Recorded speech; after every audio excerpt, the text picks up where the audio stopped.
Watch me make this Yoda cake.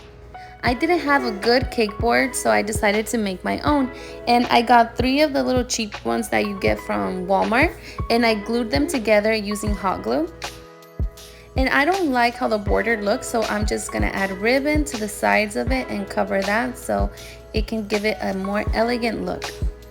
When I don't have a good cake drum at hand, I like to do this, stacking up the 3 cake boards, because it gives it more stability and a better presentation. Sorry, my daughter is with me.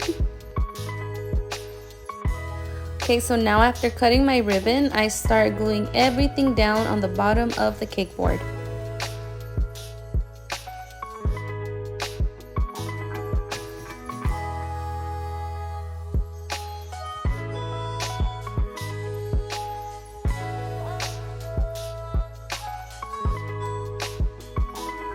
Okay, now I remove all the glue, and that's just how it turned out. It's not perfect, but it does look better. I like using these silicone mats for my cake drum so it doesn't slip when I start stacking up. I do use them for my macarons, and I will link them down below because they're very, very useful. Okay, you guys, so now I'm just stacking up the cakes, and this is kind of hard for me to watch because I'm still learning. And I do want to say that I did freeze my cakes after baking them to lock in moisture, and so it's easier to carve and to stack up. I moved a while back, so all my baking stuff is in boxes, so I had to use my spatula to smooth out my cake. And this is modeling chocolate. That's what I'm going to be covering the cake with. And that was such a bad idea to do in July in Arizona. For the eyes, I'm using gelatin. And I just followed the tutorial on SideSerf cakes. And pretty much I tried to do the whole cake based on that tutorial.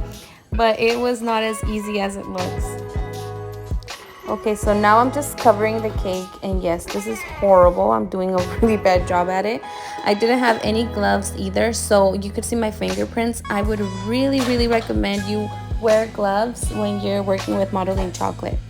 Okay, so now I start shaping the face, and this was pretty hard. I didn't think it was gonna be so hard. I was just going based off of pictures and using the tools that I had at home.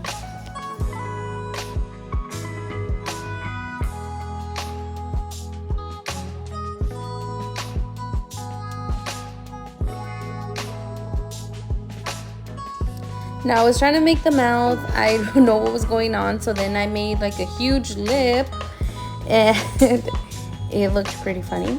And now I was just adding modeling chocolate. And what I will say though is that I liked working with modeling chocolate because it was easier to smooth out than fondant. But I would definitely not work with it in the summer because even transferring the cake was extremely difficult. Just because it's really, really hot here in Arizona.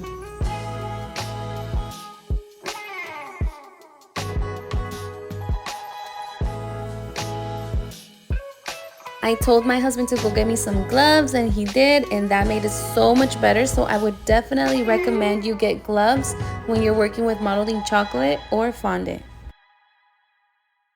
Okay, so now I'm just facing the eyebrows, and I'm gonna make a small hole to add the gelatin eye. Okay, so now I add a little bit of buttercream to hold the eyeball in, and then I shape around it and add more details.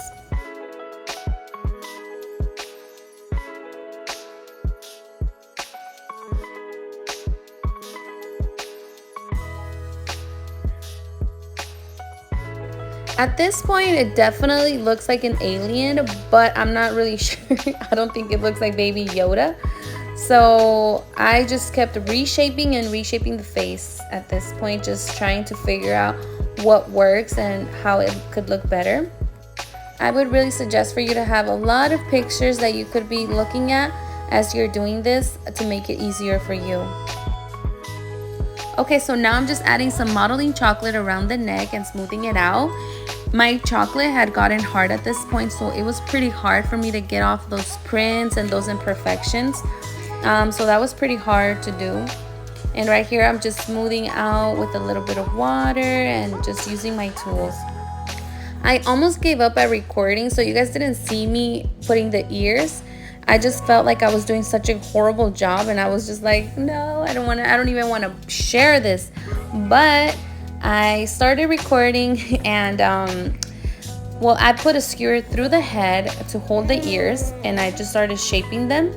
And now I'm just adding the small arms, and for sure one arm is bigger than the other, but it was because it was leaning, so I didn't want to put too much weight on that side.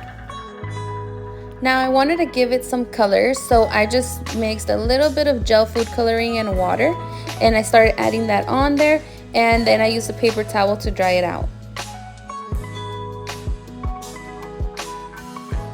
So then I started adding the pink around the eyelids and the ears, and then just cleaning it out and just kind of staining it, I guess. And then I mixed blue and green, and I went around the whole head.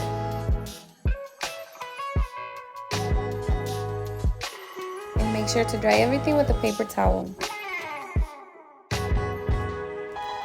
And this is how he came out, and honestly, I mean, I'm proud, but I do see all the imperfections that, I don't know, just, I learned a lot, I will say, and I know that with time I will get better. So the night that I finished this little Yoda, it had fallen to the side, and when I woke up, I was really sad. So I did end up fixing him, and this is him after I fixed him. And I did place him in the fridge for about 3 hours with the door open so he doesn't start sweating. But yeah, you guys, do not torture yourself working with modeling chocolate during the summer. It was bad. But I really hope that you guys learned something, because I sure did. I learned so much, and I really hope that you subscribe and stick around.